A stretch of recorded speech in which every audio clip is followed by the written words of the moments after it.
heard from the way, from the people concerned. And because I know some of the basic sciences concerned in this question, I assure you that it cannot be definitely proved that the stunning does not hurt the animal, and it makes the death easier for the animal, and slaughter is a more cruel way. Because in Islamic system of slaughter, the main artery is severed immediately.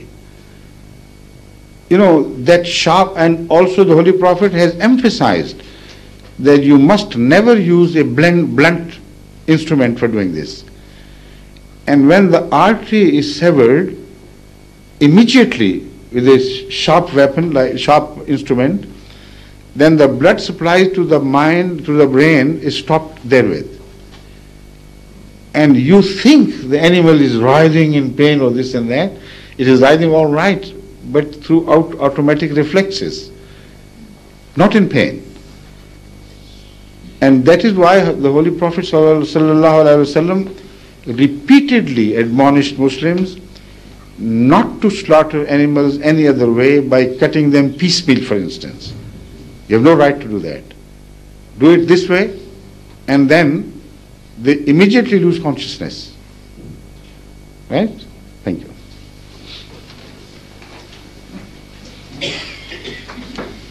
So the next questioner is Mr. Saraj. Mr. Saraj, I believe. That's right.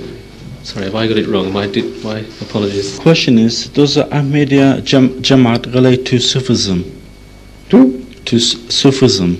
Sufism? That's right. Now what is Sufism? Do you know? Well, I have very brief knowledge of Sufism. I just wanted to know if it... No, but when you ask a question about Ahmadiyya Jamaat and Sufism, yes, what message will be delivered to you if you don't know what Sufism is? Well, my understanding of Sufism, it came after the advent of Sayyidina Muhammad, and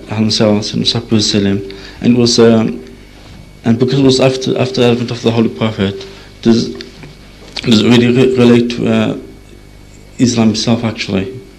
Can I help you in explaining Sufism first? Please. So that the answer becomes understandable by others, and you as well. Please sit down. You see, Sufism is in fact relates to all that is cryptic.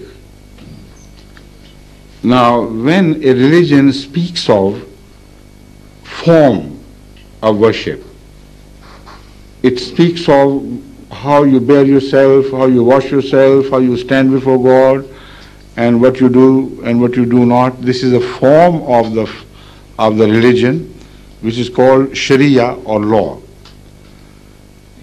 The Jews, for instance, paid such great emphasis on the law that according to Jesus Christ, ultimately, they wasted all their attention upon the shell and forgot to fill it with the spirit, which was more essential. So this is what led to St. Paul rejecting form altogether.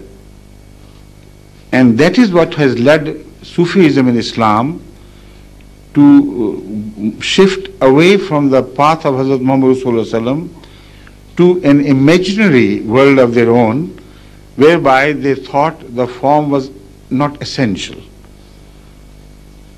So what they did was, they did not create a demarcation line between Prophet Muhammad ﷺ and the prophets earlier, like St. Paul drew a line between Jesus Christ and all the prophets before him. But they said both should be kept. As far as Prophet Muhammad is concerned, he's fine, he's all right. But when he emphasized form, what he really meant was that you should go for the spirit.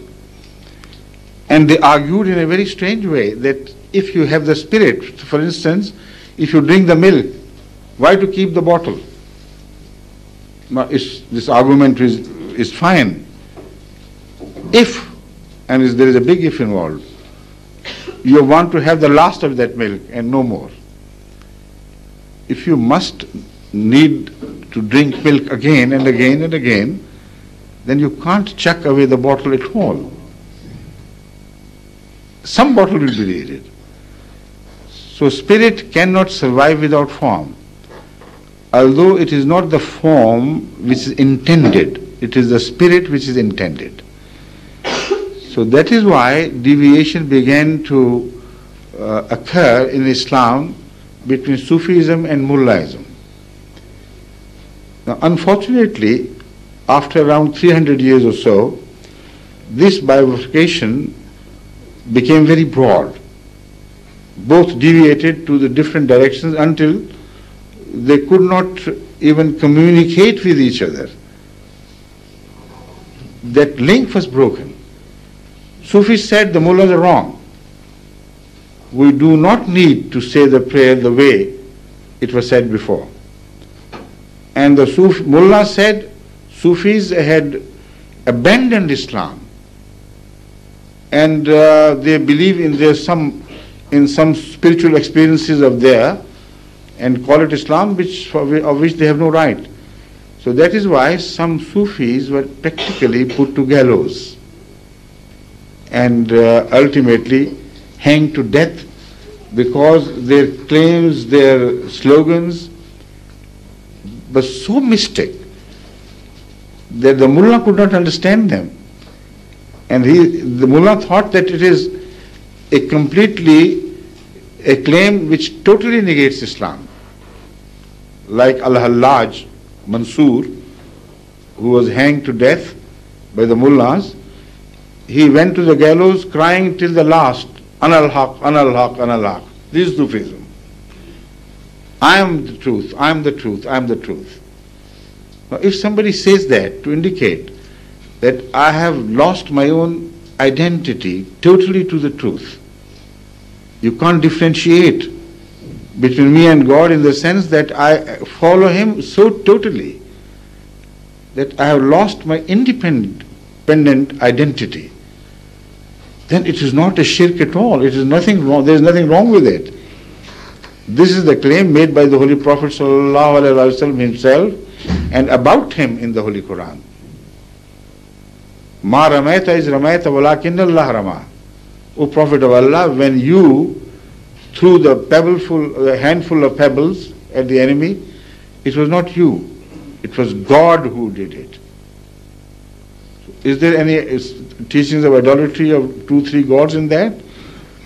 Obviously, what was meant and will always be understood to be so was that the Holy Prophet had completely lost his own ego and submitted it to the higher will of Allah.